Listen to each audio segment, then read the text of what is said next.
No, ahí va quedando la base, perforación, ranura. Ahora por cuestión de garantía checamos que el equipo traiga vacío, puchamos 2 veces, nada, quitamos una tapita y debe de empezar a salir.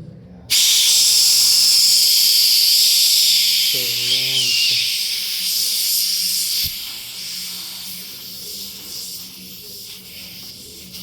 Con esto nos cercioramos de que el evaporador no tenga fuga.